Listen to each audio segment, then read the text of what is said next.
الرحمن الرحيم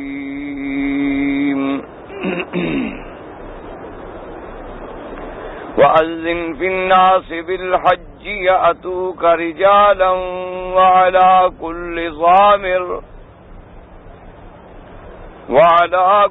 ضامر يأتين من كل فج عميق. قال النبي صلى الله عليه وسلم من أحدث في أمرنا هذا ما ليس منه فهو رد.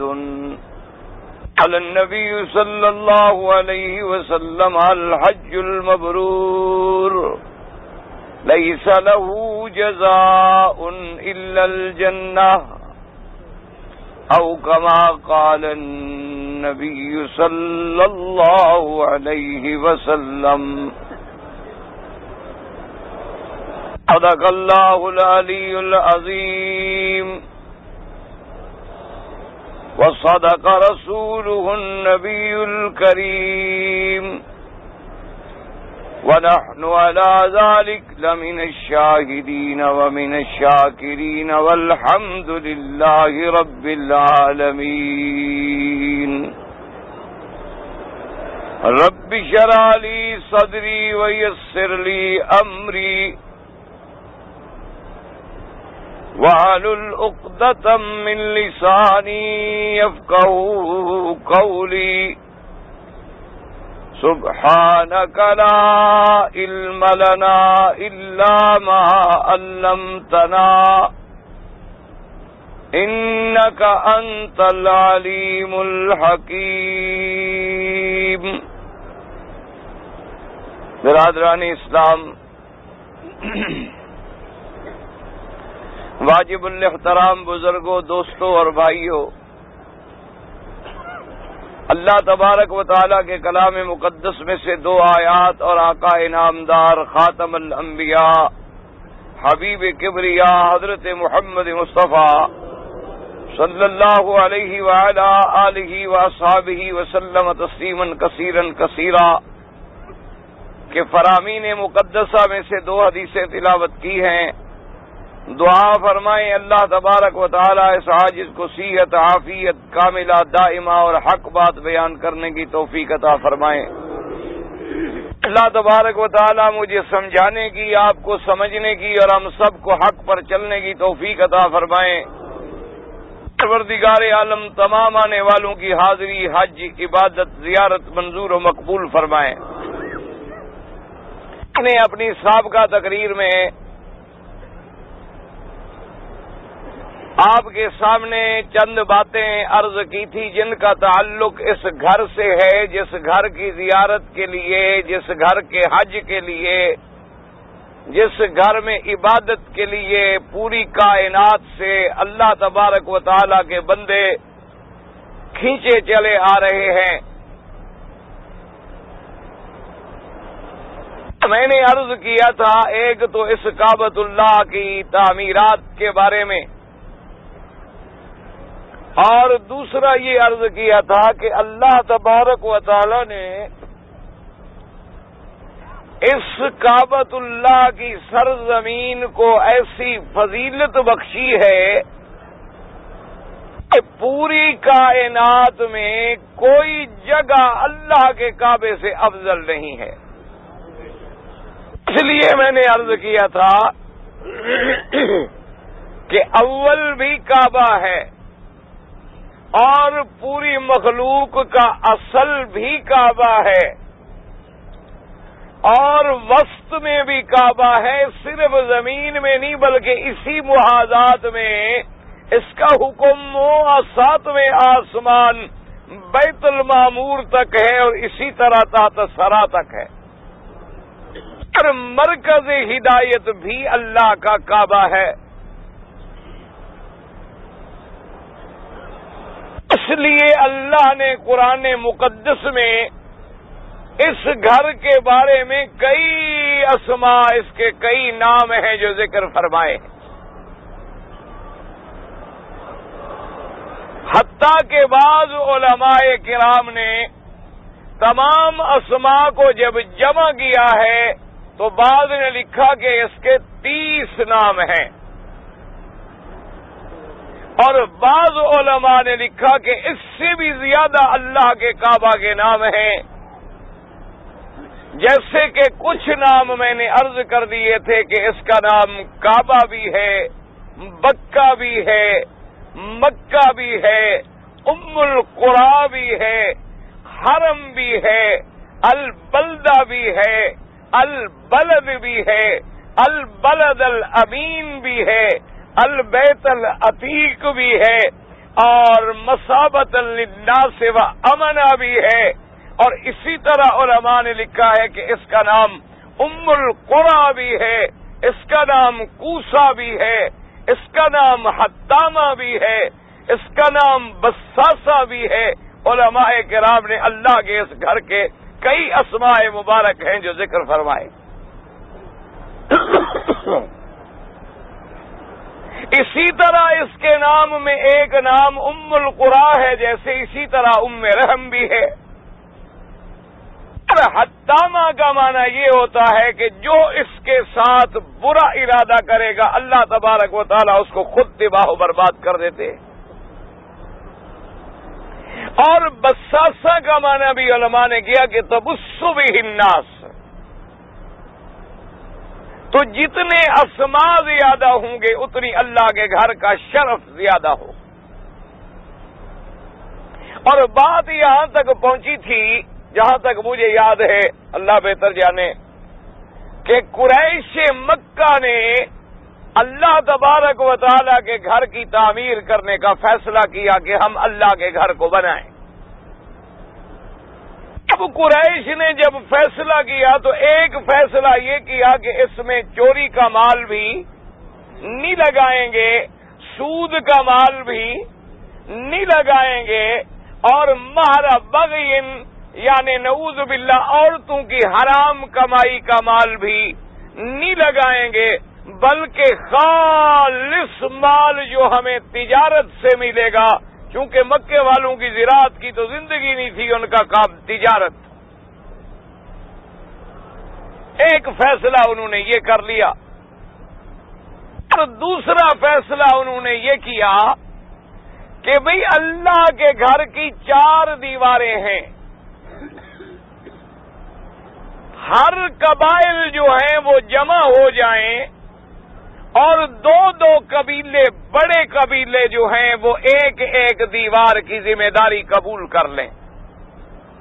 یعنی اس وقت بڑے قبائل تھے، بنو زہرہ تھے، بنو کلاب تھے، بنو عدی تھے، بنو تمیم تھے، بڑے قبائل تھے اس وقت مکہ مکرمہ میں، بنو ہاشم تھے۔ سب نے آپس میں ایک فیصلہ کر لیا کہ بھئی شرقی دیوار ان 2 قبیلوں کے ذمے ہے، غربی دیوار ان 2 قبیلوں کے ذمے ہے، شمال ان کے ذمے ہے، جنوب ان کے ذمے ہے، پھر مل کے چھت سب کے ذمے ہے، اور یہ 2 قبیلے جو ہیں اپنی اپنی برادری سے، اپنی اپنی قوم سے حلال پیسہ اکٹھا کر کے اللہ کے گھر کی تعمیر میں لگائیں۔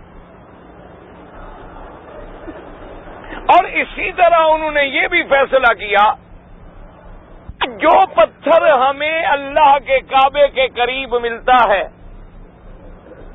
یا سابقہ بنیادوں میں ہمیں ملتا ہے اس کو ہم استعمال کریں گے، اور باقی پتھر جو ہیں وہ اللہ کے کعبے کے قریب کے پہاڑوں سے لا کر اور اس عمارت میں ہم شمار کریں گے۔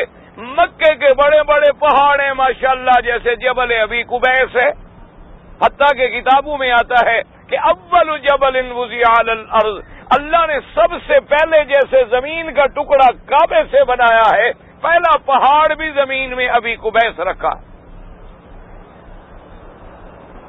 اسی طرح جبل عمر ہے، اسی طریقے سے جبل ثور ہے، اسی طریقے سے جبل کعبہ ہے، جبل ہندی ہے، جبال ہے ماشاءاللہ، مکہ تو ہے ہی پہاڑوں کے درمیان۔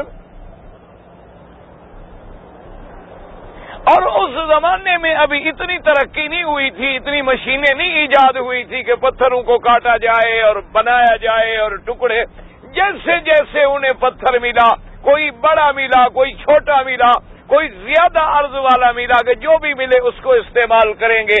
اور لکڑی ہم وہ لگائیں گے جو ہم نے کشتی خریدی ہے. اور کعبے کا مہندس قریش کے زمانے میں جو تھا، روم کے علاقے کا آدمی تھا جس کا نام باقوم تھا. اور درمیان میں یہ فیصلہ ہوا کہ کعبۃ اللہ کے درمیان میں، پہلے تو یہ ایک مسئلہ ان کے درمیان میں اختلاف میں آیا کہ کعبے کی چھت جو ہے اس کو ہم گنبد کی طرح بنائیں یا کعبے کی چھت کو ہم مسطح بنائیں، یعنی سیدھی چھت بنائیں. اور بعض نے کہا کہ اس کو یوں گول گنبد کے بجائے ہم مکبس یوں کر دیں، جیسے عام طور پر آپ نے دیکھا ہوگا ایسے عمارتیں بنائی جاتی ہیں، جیسے یعنی قبر بنائی جاتی ہے. یہ بھی ایک بات تھی، مسئلہ تھا کہ اللہ کے کعبے کی تعمیر کو ہم کس انداز میں کریں. میں آپ درود شریف پڑھ لیں. اور جن بھائیوں نے درود شریف پڑھا ہے بیٹھ جائیں، کھڑے نہ رہیں، آرام سے بیٹھ جائیں. اللہ کا حرم کھلا ہے، کتنی بڑی جگہ پڑی ہے، آرام سے بیٹھ جائیں. کھڑے ہو کر تماشا دیکھا جاتا ہے، قرآن تو نہیں سنا جاتا. آرام سے بیٹھیں، ادب سے بیٹھیں، توجہ کریں گے انشاءاللہ بات سمجھ آ جائے گی. اب قریش مکہ نے یہ فیصلہ کیا کہ اللہ کے کعبے کی چھت جو ہے اس کو ہم مسطح کریں گے، مکبس بھی نہیں بنائیں گے اور گنبد نما بھی. کرو الحمدللہ جی، اللہ کے کعبے کا گنبد بن جاتا تو پتہ نہیں کیا ہوتا. یہ تو اللہ کے کعبے کا گنبد نہیں بنا اور ہم نے کتنے بنا ڈالے. ہاں جی، ہم نے کتنے گنبد بنا ڈالے ہیں. اور اگر خدا کے کعبے کا بھی گنبد بن جاتا اور اس تعمیر میں تو شریک تھے میرے آقا حضرت محمد مصطفیٰ خاتم الانبیاء، کو نبوت نہیں ملی تھی لیکن میرا مدنی تو موجود تھے نا. حضور کا شریک ہونا، موجود ہونا، اس عمارت میں شامل ہونا، اس فیصلے میں شریک ہونا جو ہے بہت بڑی دلیل ہے. کیونکہ ہمارا تو ایمان ہے کہ صرف حضور کا فرمان نہیں، فرمان تو بڑی چیز ہے، قول بڑی چیز ہے، عمل بڑی چیز ہے، حضور کا فعل مبارک بڑی چیز ہے. حضور کے سامنے کوئی دوسرا کام کرے اور حضور منع نہ کرے، وہ بھی سنت محمد مصطفیٰ. یعنی حضور نے خود نہیں کیا کام، کسی دوسرے نے کیا، لیکن آمنہ کے لال نے منع نہیں فرمایا. اس کا مطلب ہے کہ وہ بھی سنت ہے کہ اگر کام غلط ہوتا تو حضور کبھی خاموش نہ رہتے، اگر کام ناجائز ہوتا تو میرا مدنی ضرور ٹوک دیتے. جب آپ خاموش رہے، آپ نے سکوت فرمایا، ماننا یہ ہے کہ وہ کام بھی ٹھیک ہے. تو اگر اس وقت حضور کے سامنے بن جاتا اور حضور بھی خاموش رہتے تو مسئلہ ہو جاتا پوری دنیا میں. اللہ تبارک و تعالی رحمت فرمائے. بہرحال فیصلہ ہوا کہ کعبۃ اللہ کی عمارت کو مسطح بنایا جائے. اب سب سے بڑا جو انہیں اہم مسئلہ درپیش آیا وہ یہ آیا کہ کعبۃ اللہ کی دیواروں سے جب انہوں نے جھانک کے دیکھا، اور پہلے بھی وہ جانتے تھے کہ زمانہ جرہم سے لے کر اللہ کی قدرت سے ایک سانپ اندر بیٹھا تھا، اور اتنا بڑا سانپ تھا کہ دیکھ کے دہشت ہوتی تھی.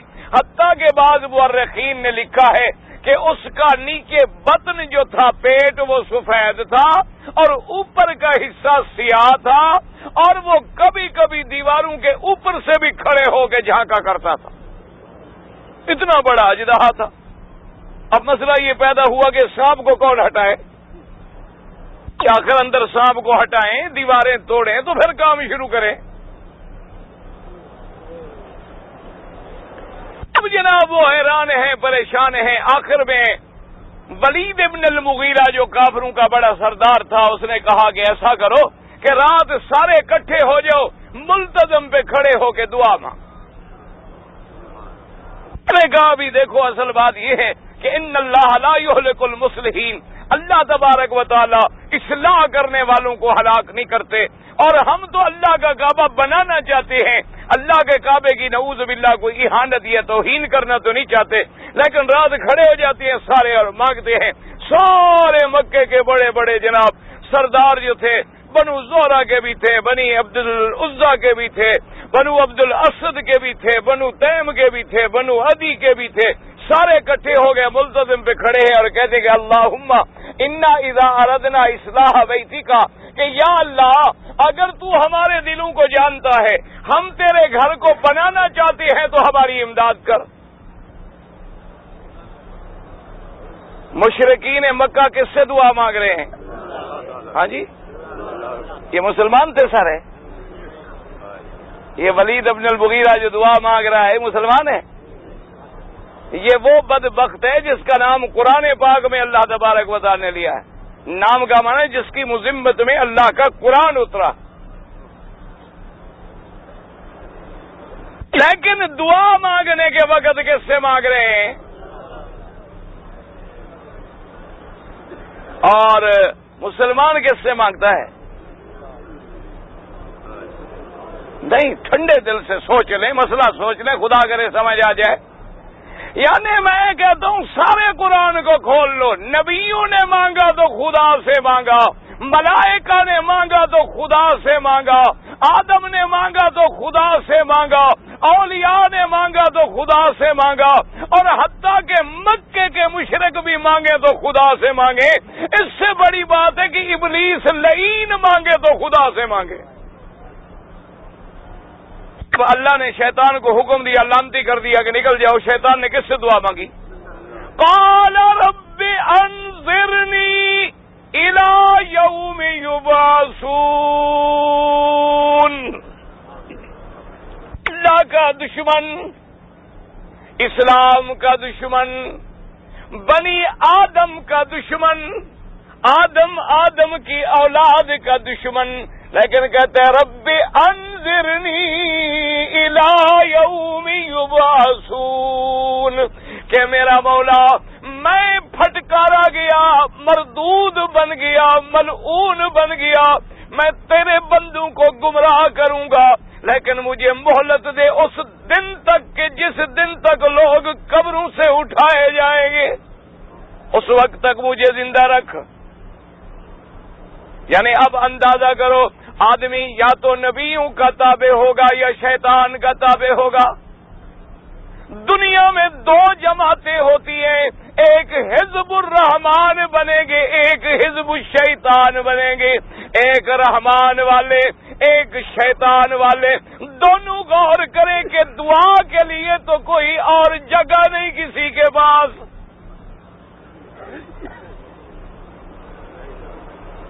مکے کے کافریں کھڑے، اللہم انا اردنا، کہ یا اللہ ہم تیرا گھر بنانا چاہتے ہیں۔ ہے کافر، ہے مشرک، بت رکھنے والے حجر اسود کے قریب انہوں نے بت رکھا ہوا تھا اساف، اسی طرح رکن یمانی کے قریب رکھا ہوا تھا نائلہ، اور درمیان کعبے کے رکھا ہوا تھا حبل، اور سارے اندر باہر 360 بت رکھے ہیں۔ سیدنا ابراہیم کا بت بنایا، سیدنا اسماعیل کا بت بنایا، بی بی مریم اور حضرت عیسیٰ کا بت بنایا۔ بتوں کے پجاری پہلے آ کے اپنے بت کو چومتے تھے، چاٹتے تھے، پھر حجر اسود سے طواف شروع کرتے تھے۔ پہلے جب طواف شروع کرتے نا مکے کے مشرک، پتہ ہے پہلے آگے اپنے بت کو ہاتھ لگاتے تھے، چوم کے پھر جاتے حجر اسود کو بوسہ دیتے۔ بت تو پہلے اللہ کا گھر بعد میں۔ مسلمان تو ایسے نہیں کرتا۔ حاجیوں کس کس بات کا رونا رویا جائے؟ اللہ کے قرآن کے پہلے صفحے پر لوگوں نے اپنے پیروں کی تصویریں لگائی ہوئی ہیں، پہلے اس کی زیارت کر کے بوسہ دے کے پھر اللہ کا قرآن پڑھتے ہیں۔ انا للہ و انا الیہ راجعون۔ دعا کرو اللہ سب کو ہدایت۔ 360 بت رکھا ہوا ہے، صفا پہ بت ہے، مروا پہ بت ہے اور منتیں حبل کی مان رہے ہیں اور دعائیں اللہ سے کر رہے ہیں کہ اللہ میاں اگر تیرا علم جانتا ہے کہ ہم سچے ہیں تو ہماری مدد فرما. اور ایک روایت کہتی ہے حضور کا عین شباب کا زمانہ ہے, عین جوانی کا زمانہ ہے. کافروں نے کہا کہ ایسا کرو, دعا تو مانگتے ہیں لیکن محمد عربی کو بھی شریک کرو. حضور پاک بھی تشریف لے آئے, دعا مانگی گئی. دوسرا دن جب ہوا صبح کا, انتظار میں بیٹھے ہیں کہ کیا کریں. کیا دیکھتے ہیں کہ اجیاد محلے کی طرف, جسے اب جیاد کہتے ہو, اصل میں اس کا نام کتابوں میں اجیاد ہے, اجیاد محلے کی طرف سے ایک بڑا بلند قسم کا, عجیب قسم کا, اور بعض کتابوں میں آتا ہے عقاب کی شکل کا ایک پرندہ آیا. اس پرندے کا بھی بطن سفید تھا, اوپر کا رنگ سیاہ تھا. وہ آیا, اس نے اس اژدہا کو اپنے پنجوں میں پکڑا اور اٹھا کے سب کے سامنے لے گیا. اب مکے والے مطمئن ہو گئے, انہوں نے کہا دیکھا بھائی اللہ نے دعا ہماری سن لی کہ نہیں سن لی. بہرحال جس سانپ سے ہم ڈر رہے تھے وہ سانپ تو گیا چلا. انہوں نے کہا بھی ٹھیک ہے, سانپ والی بات تو ختم ہو گئی, لیکن سب سے پہلے اللہ کی دیوار کو توڑے گا کون؟ مسلمانوں ذرا غور کریں, خدا کے گھر میں بیٹھے ہو, ہمارے دل میں بھی اتنی احترام ہے کعبے کا. ہم تو سگریٹیں بھی حرم میں پی رہے ہیں, حقے بھی حرم میں پی رہے ہیں, غیبت بھی حرم میں کر رہے ہیں, گلہ بھی حرم میں کر رہے ہیں, لوگوں کو لڑانے کا کام بھی حرم میں کر رہے ہیں, گالیاں بھی حرم میں دے رہے ہیں, جیب بھی حرم میں کاٹ رہے ہیں, چوریاں بھی حرم میں کر رہے ہیں, ہر برائیاں حرم میں کر رہے ہیں, اور ہیں بھی پکے مسلمان. ہمارے اتنا مور لگی ہے اسلام پر, ہمارے اسلام کو کچھ ہوتا ہی نہیں.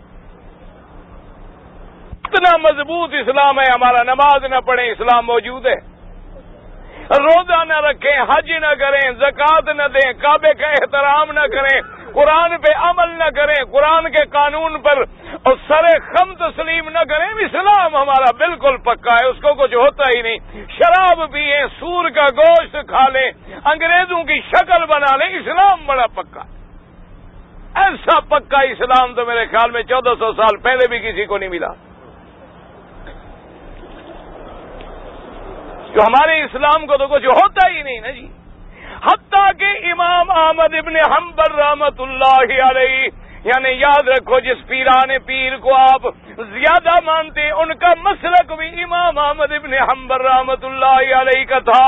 انہوں نے لکھا ہے کہ جو شخص جان بوجھ کر آمدن تندرست ہے, کوئی بیماری نہیں, مجبوری نہیں, ایک فرض نماز چھوڑ دے, امام احمد ابن حنبل فرماتی ہیں وہ کافر ہو جاتا ہے, اس کا نکاح ٹوٹ جاتا ہے.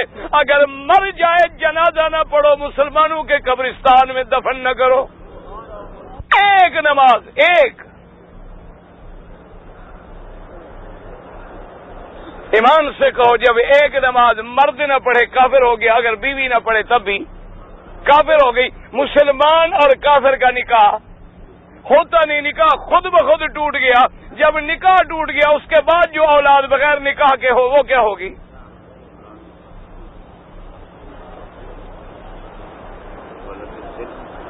وہ فرماتی ہیں کہ بالکل اس پر جنازے کی نماز بھی نہ پڑھو اور مسلمانوں کے قبرستان میں دفن بھی نہ کرو. وہ اپنی طرف سے نہیں کہتے, حدیث سے پاک ہے کہ من ترک الصلاۃ متعمدا فقد کفر. میرے آقا کا فرمان ہے جو شخص جان بوجھ کے ایک نماز چھوڑ دے, فرمایا تحقیق وہ کافر ہو گیا. حضور نے فرمایا من تشبہ بقوم فہو منہم, جو آدمی جس قوم کی شکل بنائے قیامت میں اللہ اس کو اسی کے ساتھ اٹھائے گا. حضور نے فرمایا من غش فلیس منا, جو خیانت کرے اس کا میرے مدنی سے کوئی تعلق نہیں. حضور نے فرمایا جو عرب والوں کو دھوکہ دے اللہ اس کو ایسے گلا دے گے جیسے نمک پانی میں گل جاتا ہے. اب ہم دھوکہ کریں پھر بھی پکے مسلمان, نماز نہ پڑھیں پھر بھی پکے مسلمان, انگریز کی شکل بنائیں پھر بھی پکے مسلمان، اللہ کے کعبے میں کھڑے ہو کے سامنے کعبہ ہے، ہاتھ میں سگریٹ ہے، حاجی صاحب ہے ماشاءاللہ، لبیک اللہم لبیک، اور سگریٹ پہ بھی زور، یہ پتہ نہیں کہاں کا لبیک ہے، پتہ نہیں کون سا لبیک ہے، مجھے سمجھ نہیں آیا۔ آپ جانتے ہوں گے اس لبیک کا ترجمہ، ہمیں تو سمجھ نہیں آتا۔ کافر ہیں لیکن ڈرتے ہیں کہ خدا کے گھر کو توڑے کون؟ ولید نے، اسی ولید ابن المغیرہ نے، بہت بڑا کافر ہے، بہت بڑا امیر آدمی تھا کفار میں سے،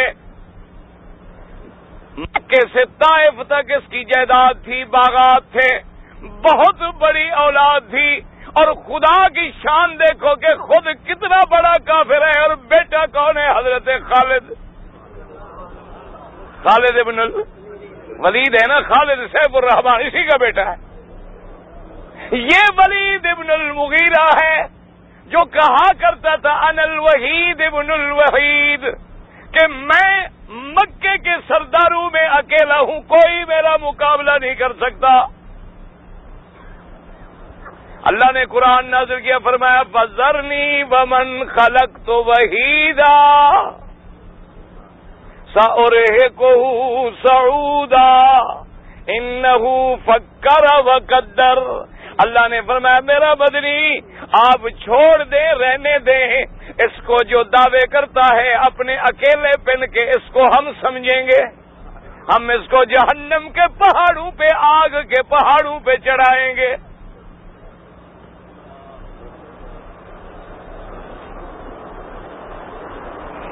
لیکن احترام یہ ہے، اس سے مسئلہ سمجھو کہ صرف ادب کرنے سے آدمی کو کچھ نہیں ملتا، احترام کرنے سے کچھ نہیں ملتا، کعبے کے بنانے سے کچھ نہیں ملتا، مسجدوں کو بڑے اونچے اونچے مینار لگانے سے کچھ نہیں ملتا جب تک اندر ایمان نہ ہو۔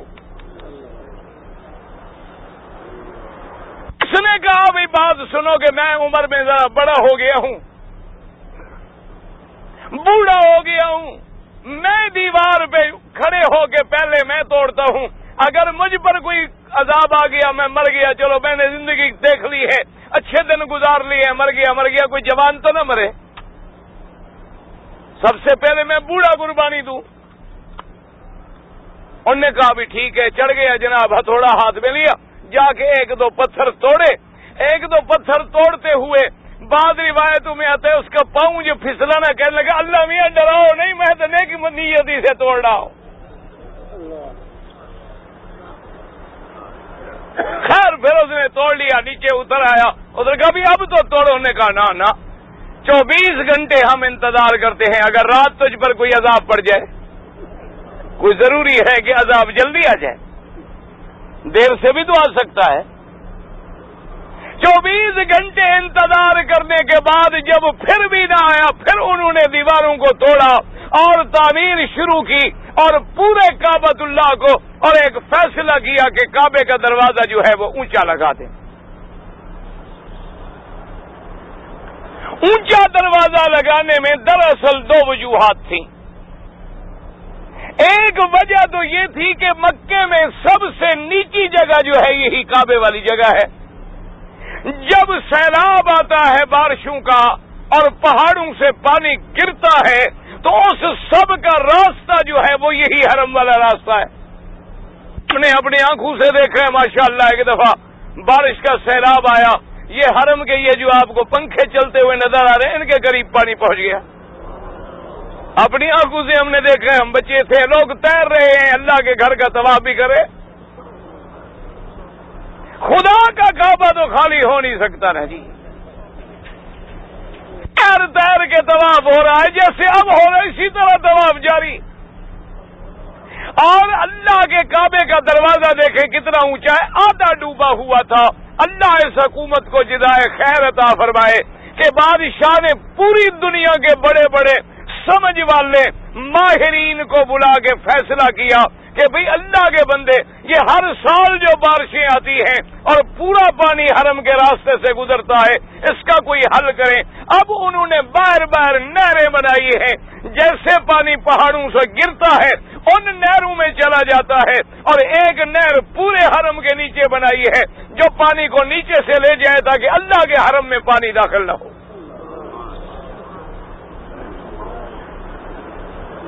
ابھی لوگوں نے دیکھا ہوگا رمضان شریف میں حرم کے باہر بن رہی، اسی لیے کہ پانی جو ہے باہر سے نکل جائے۔ اور بڑے بڑے جو سیل آتے تھے، اور مکے کے سیل بڑے مشہور تھے، عرفات کا سیل علیحدہ آتا تھا، اسی طرح السیل جو وادی ہے طائف کے راستے میں اس کا سیل الگ آتا تھا، جبل نور کی جانب سے الگ آتا تھا۔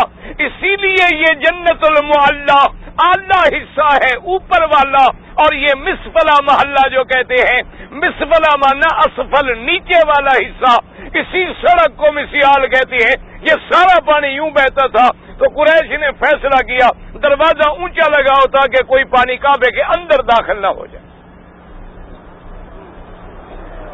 ایک وجہ تو کعبہ کے دروازے کے اونچا کرنے کی یہ تھی، اور دوسری وجہ یہ تھی کہ انہوں نے کہا کہ دیکھو جی، مکے کے کعبے کے ہم مجاور ہیں، سدنۃ البیت ہیں، حجبہ ہیں، تو ہماری مرضی ہے اگر کسی کو ہم داخل نہ ہونے دیں، اوپر چڑھے گا دھکا دے کے گرا دیں گے۔ یہ دو وجہ تھی جس کی وجہ سے دیوار میں کعبے کا دروازہ انہوں نے اونچا فیصلہ کیا، اور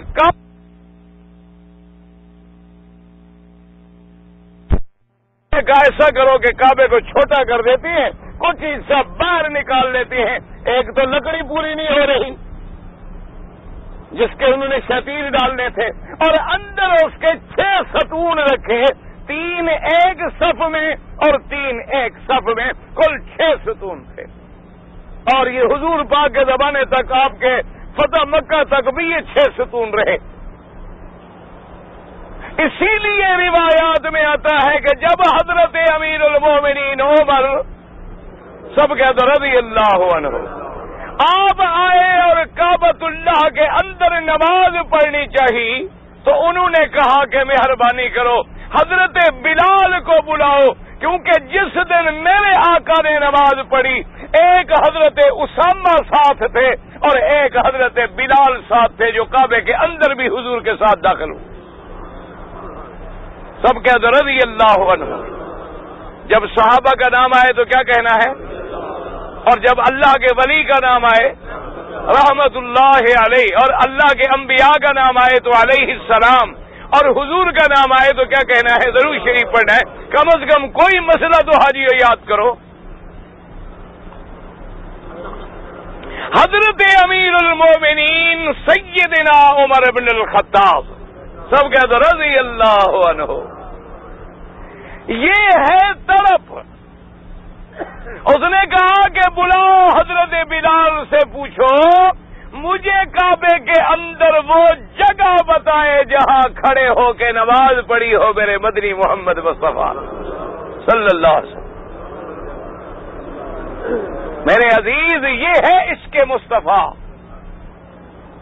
یہ ہے عشق محمد عربی، کہ جہاں نماز پڑھی ہے، جہاں قدم لگے ہیں، جہاں سجدہ کیا ہے، جہاں رکوع کیا ہے، اس جگہ کو تلاش کریں۔ تو حضرت بلال نے کہا آپ ایسا کریں کہ کعبے کی دیوار سے 3 ہاتھ پیچھے کھڑے ہوں، اور 2 ستون جو ہیں پہلی صف والے ان کو بائیں پہ رکھیں، ایک ستون کو دائیں پہ رکھیں، اسی اور 3 ستونوں کو پیچھے رکھیں۔ اسی جگہ صلی رسول اللہ صلی اللہ علیہ وسلم۔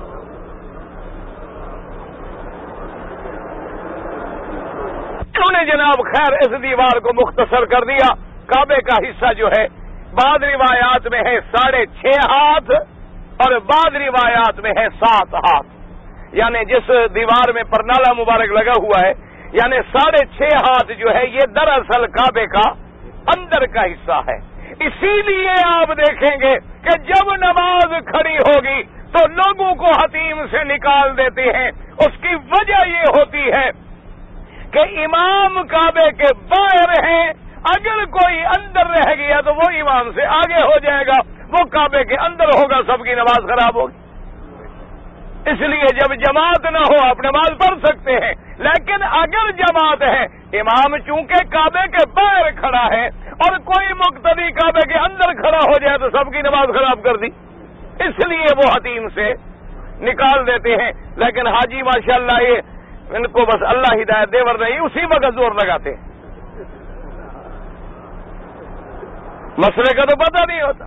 جیسے اگلے دن حاجی ناراض ہو کہتے ہیں جی جمعہ کے دن میں جی دیکھو پتہ نہیں سجدہ کر لیا، ہمیں پتہ نہیں لگا۔ اور خدا کے بندے تمہیں جو پتہ نہ لگے یہ امام کی غلطی نہیں، یہ تو ہماری غلطی ہے کہ آج تک ہم نے سنت محمد مصطفیٰ پہ عمل نہیں کیا۔ حالانکہ حدیث میں موجود ہے کہ آمنہ کے لال جمعہ کے دن فجر کی نماز میں الف لام میم سجدہ اور سورۃ دہر پڑھتے تھے۔ اگر ہمارے علماء اور مولوی حضرات کبھی کبھی اپنی مسجدوں میں مہینوں میں ایک دفعہ بھی پڑھا دیتے تو امت کو مسئلہ تو سمجھ آ جاتا۔ 18 سال نہ پڑھائے، کبھی کبھی ایک مہینے میں ایک دفعہ، 6 مہینے میں ایک دفعہ بھی پڑھا دیا جاتا، لوگوں کو پتہ چل جاتا کہ جناب سجدے کی صورت بھی پڑھی جاتی ہے اور جمعہ کے دن پڑھی جاتی۔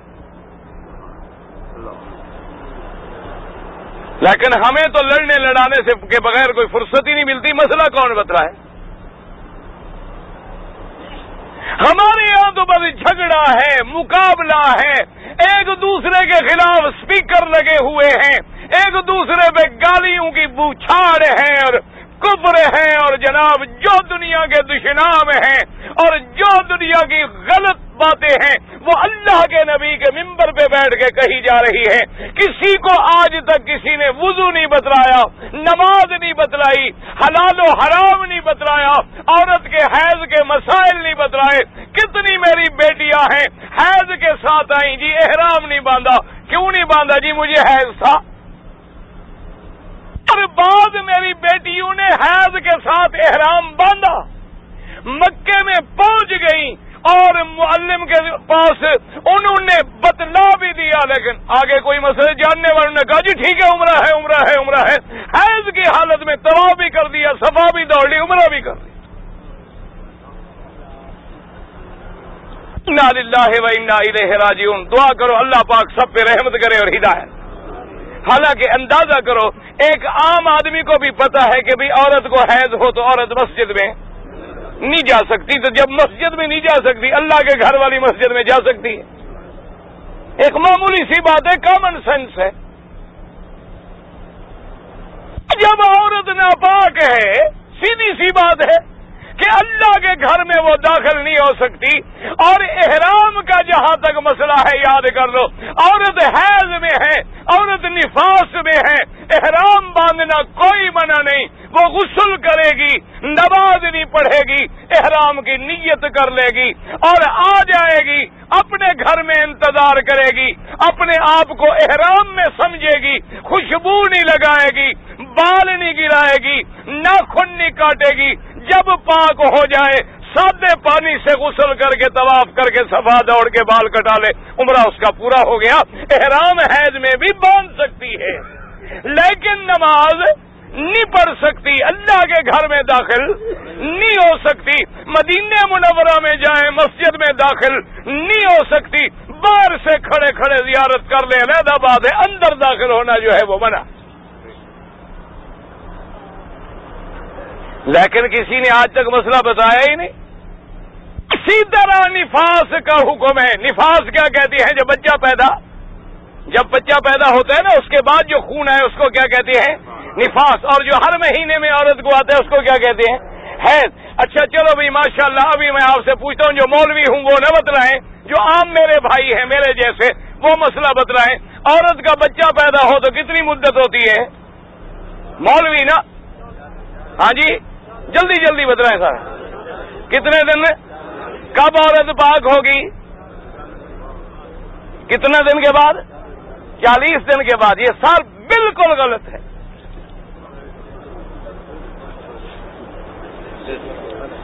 غلط ہے۔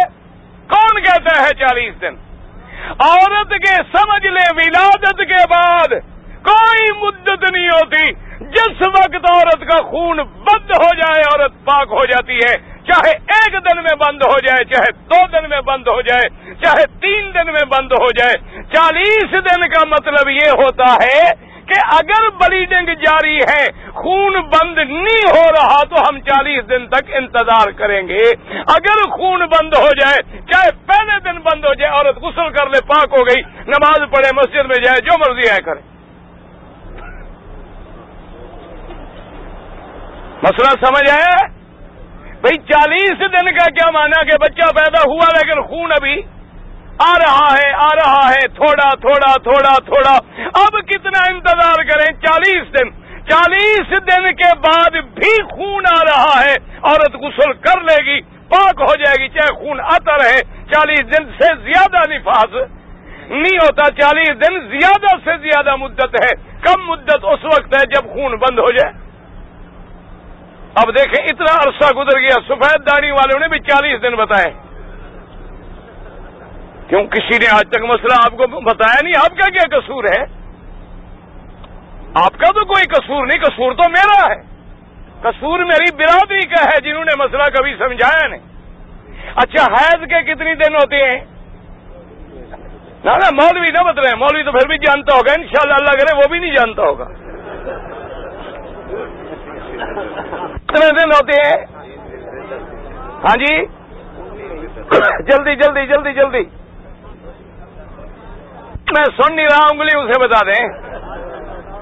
اچھا ایک کہتے ہیں 5 اور ہاں جی کتنا؟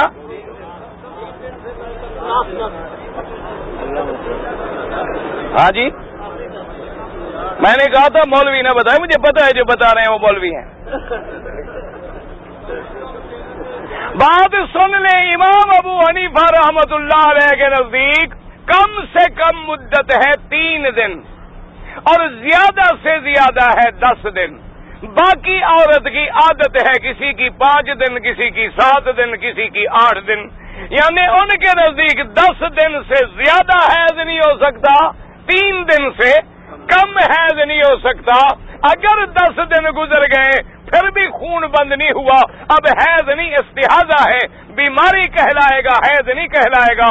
اب غسل کرے گی عورت، نماز پڑھے گی، سب کچھ کرے گی۔ جا گئی ہے بات؟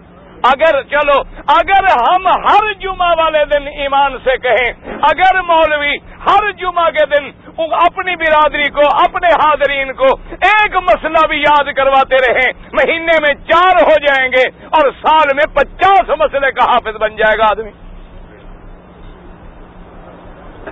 لیکن ہمارے یہاں مسئلہ تو ہے ہی نہیں، ہمارے یہاں تو اسلحہ ہے، مسئلہ ہمارے یہاں کہاں آیا؟ اب دیکھیں جناب، اندازہ کریں کہ یہ اللہ تبارک و تعالیٰ کا کعبہ ہے تو حتیم کا حصہ جو ہے ایک روایت میں 6.5 ہاتھ اور ایک روایت میں کتنی تھا؟ 7 ہاتھ۔ اچھا یہ دونوں روایتیں ٹھیک ہیں، غلط نہیں ہیں۔ وجہ کیا ہے؟ جس نے دیوار جو تھا نا جی اساس بنیاد، اس کو بھی گنا، اس نے کہا 7 ہاتھ۔ جس نے بنیاد نکال کے باقی جگہ گنی، اس نے کہا 6.5 ہاتھ۔ ورنہ بات دونوں کی ٹھیک ہے، دونوں غلط نہیں۔ اب جناب دیواریں کھڑی ہو گئی، جب موقع آیا حجر اسود لگانے کا، قبائل الجھ گئے۔ ان کے ذمے حجر اسود والی دیوار تھی، انہوں نے کہا کہ جی یہ دیوار ہمارے حصے میں، حجر اسود بھی ہم لگائیں گے۔ دوسروں نے کہا عجیب بات ہے، حجر اسود تو اتنی برکت والی چیز ہے، تم لگاؤ، ہم کیوں نہ لگائیں؟ حتیٰ کہ مورخین نے لکھا ہے کہ تمام قبائل والوں نے اپنے خون نکال کے پیالے بھر لیے اور ان میں انگلیاں ڈال کے قسم کھا لی کہ یہ حجر اسود ہم لگائیں گے یا مر جائیں۔ ایک کافر، لیکن کعبے کی محبت کتنی ہے کہ ہم مر جائیں گے۔ ہمارے حاجی بیچارے جنازہ دیکھتے ہیں نا ہر نماز کے بعد، آدھے بے ہوش ہو جاتے ہیں، ایک دوسرے کو اشارہ کرتے دیکھو پھر آگے، دوسرا کہتا ہے یار ایک بھی نہیں دیکھنا کہ لائن لگی، گنتے رہتے ہیں بیچارے، یار 3 جنازے، 4، 5، وہ سمجھتے ہیں شاید پتہ نہیں اس دفعہ یہیں مرنا پڑ گیا۔ وہاں سے تو دعائیں کر کر کے آئے تھے اللہ میاں مکہ مدینہ پہنچے، اگر اللہ میاں جلدی گھر پہنچا، حج 9 ذی الحج کے بجائے اگر کل پرسوں ہو جائے تو اچھا ہے۔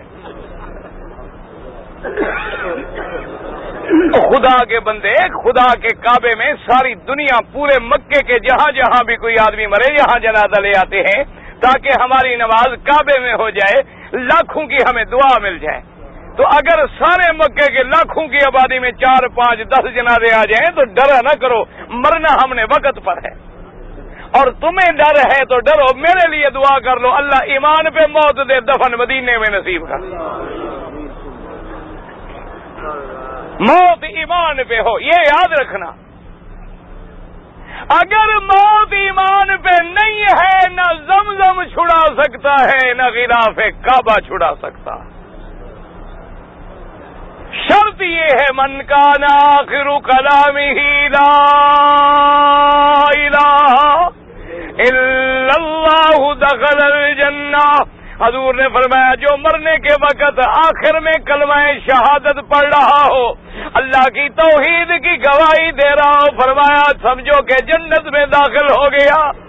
یہ نہیں فرمایا کہ مکے میں مرا، مدینے میں مرا، بدر میں مرا، طائف میں مرا، یہ نہیں فرمایا کہ ریشمی کفن ملا، کہ چھوٹا موٹا کفن ملا، فرمایا من قال لا الہ، جس نے بھی کہہ دیا لا الہ الا اللہ، یا قرآن پڑھتے ہوئے، حدیث پڑھتے ہوئے، اللہ کا ذکر کرتے ہوئے موت آ گئی، سمجھو کہ پہلی منزل آسان ہو گئی، اللہ اس کو جنت میں داخل فرما دیں گے، کیونکہ گواہی دینے والے کون ہیں؟ محمد الرسول اللہ صلی اللہ علیہ وسلم۔ جب حضور کا نام ہے میں نے کیا عرض کیا تھا؟ درود شریف پڑھنے، اور جنہوں نے درود شریف پڑھا ہو صرف وہ بیٹھ جائیں، انہیں درود شریف پڑھا ہو، جنہوں نے نہیں پڑھا وہ نہ بیٹھیں۔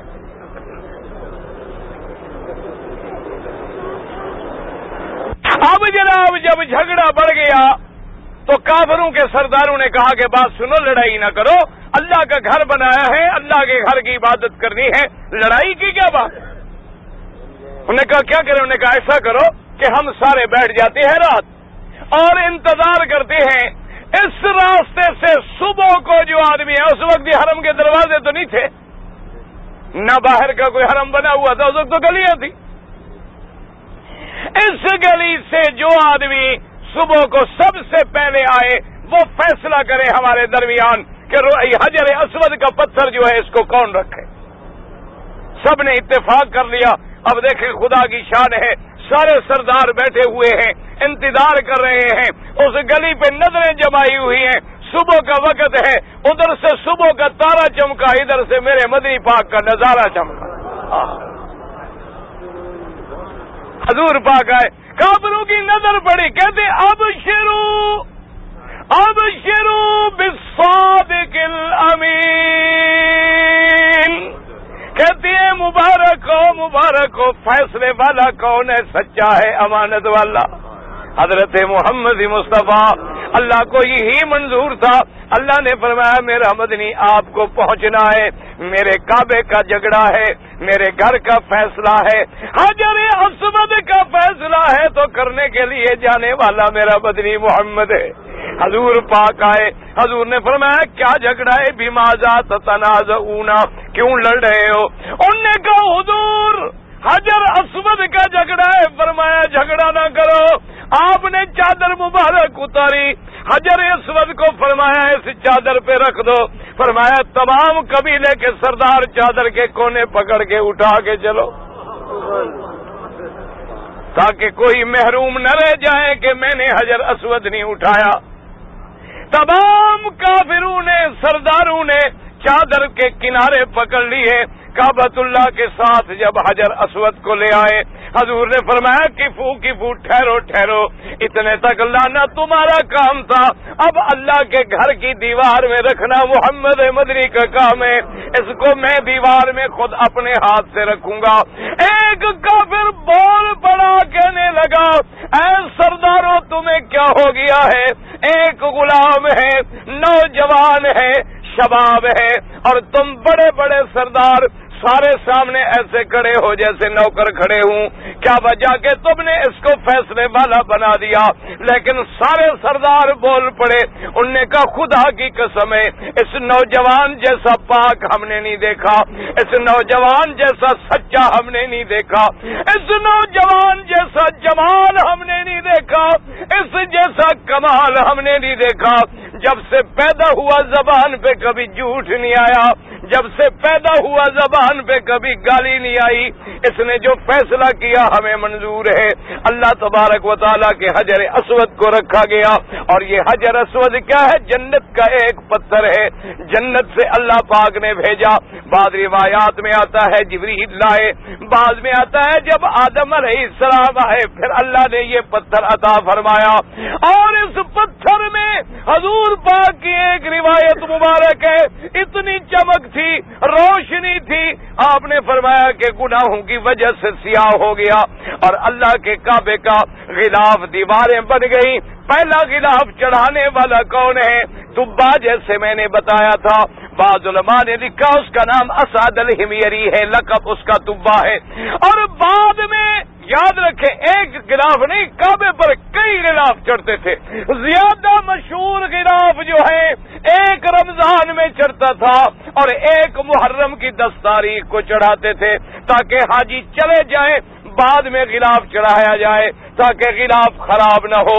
اور غلاف کی بھی قدرت دیکھیں, کبھی اس کو سادہ چڑھایا گیا, کبھی گتن کے کپڑوں کا چڑھایا گیا, کبھی یمن کی چادروں کا چڑھایا گیا, اور کبھی کسی کپڑے کا چڑھایا گیا, کبھی سرخ چڑھایا گیا, کبھی سفید چڑھایا گیا, کبھی سبز چڑھایا گیا, اور کبھی پھر ریشم کا چڑھایا گیا, اور کبھی ہر ٹکڑے کا علیحدہ رنگ تھا, لیکن سب سے آخر میں سیاہ رنگ کا کپڑا چڑھایا گیا.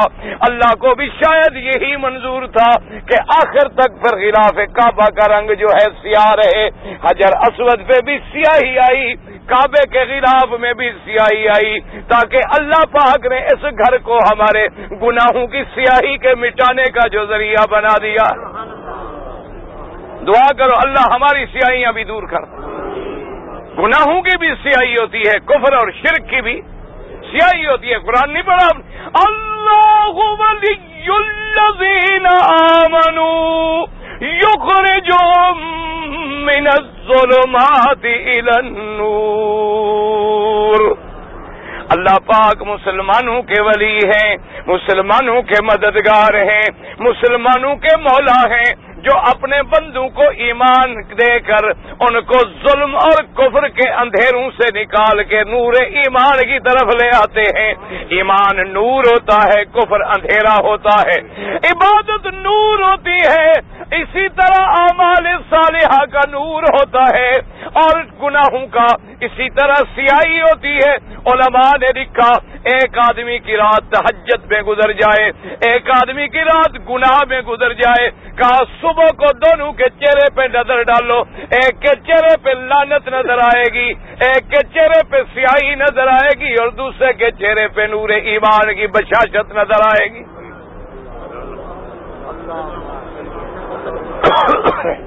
تو قریش مکہ نے بھی بنایا, لیکن اللہ نے کس تعمیر کا ذکر کیا قرآن میں؟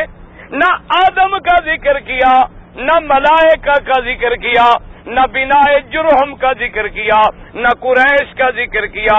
اگر ذکر کیا تو اپنے خلیل کا ذکر کیا. فرمایا وَإِذْ يَرْفَعُ إِبْرَاهِيمُ الْقَوَاعِدَ مِنَ الْبَيْتِ وَإِسْمَاعِيلُ رَبَّنَا تَقَبَّلْ مِنَّا إِنَّكَ أَنْتَ السَّمِيعُ الْعَلِيمُ رَبَّنَا وَاجْعَلْنَا مُسْلِمَيْنِ لَكَ وَمِنْ ذُرِّيَّتِنَا أُمَّةً مُسْلِمَةً لَكَ وَأَرِنَا مَنَاسِكَنَا وَتُبْ عَلَيْنَا إِنَّكَ أَنْتَ التَّوَّابُ الرَّحِيمُ. میرے رب کریم, حضرت ابراہیم دعا مانگ رہے ہیں اور حضرت اسماعیل آمین کہہ رہے ہیں، مانگنے والا خلیل اللہ، آمین کہنے والا ذبیح اللہ، اور جگہ کون سی ہے؟ بیت اللہ۔ اور دعا کیا مانگی مسلمانوں؟ خدا کے لیے اس دعا پہ غور کر لو تو سارے جھگڑے ختم ہو جائیں۔ ربنا تقبل منا، آسان لفظ ہے نا، اے رب ہمارے قبول فرما ہماری محنت۔ اور آگے کہ انک انت السمیع العلیم، تحقیق سننے والا بھی کون ہے؟ سننے والا کون ہے؟ اور جاننے والا، ہماری دعاؤں کے سننے والا کون ہے؟ سارے کہہ دو کون ہے؟ اور دلوں کی باتیں جاننے والا کون ہے؟ تو پھر پکاریں کس کو؟ ہاں جی، اچھا اب اگر کوئی کہے کہ دوسرا بھی سنتا ہے تو شرک کیا ہوتا ہے؟ ہاں جی، شرک کو سینگ ہوتے ہیں، دم ہوتی ہے۔ ہاں جی، انک انت السمیع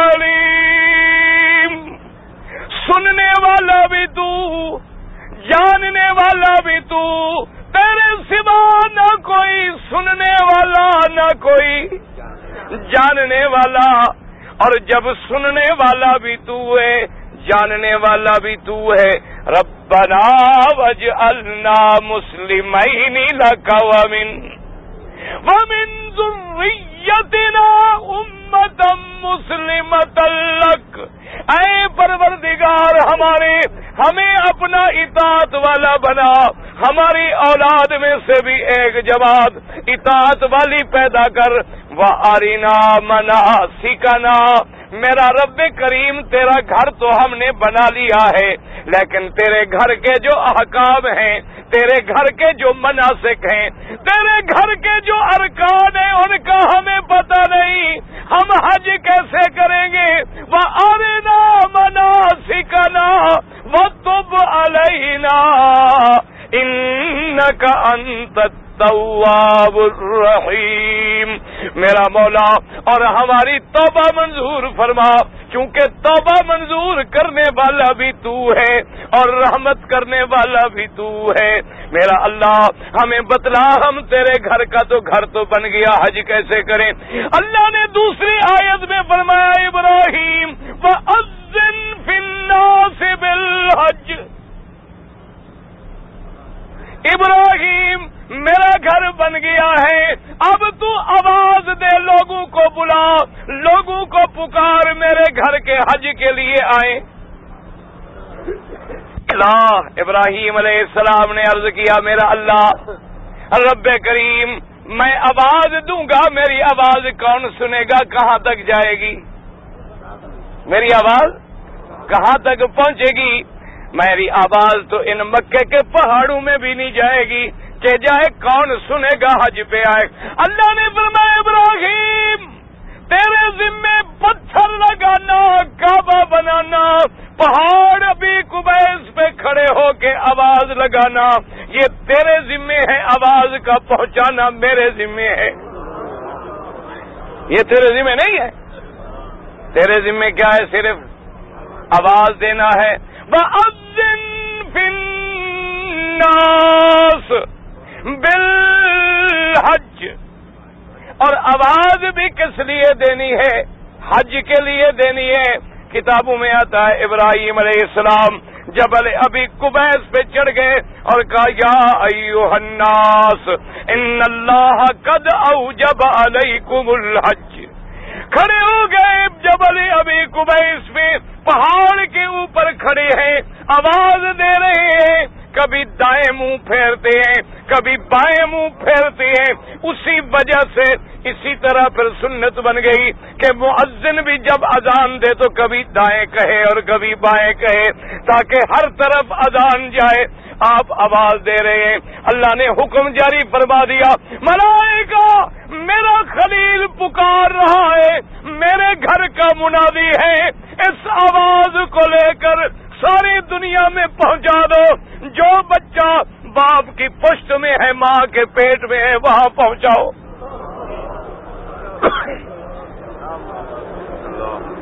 پتہ ہے یہ جو تم لبیک پڑھتے ہو، حدیثوں میں روایات میں آتا ہے کہ جب آواز سنی تو جو ماں کے بطن میں ہے، ابھی باپ کی پشت میں ہے، وہی کہتے ہیں لبیک اللہم لبیک، لبیک اللہم لبیک. اللہ نے فرمایا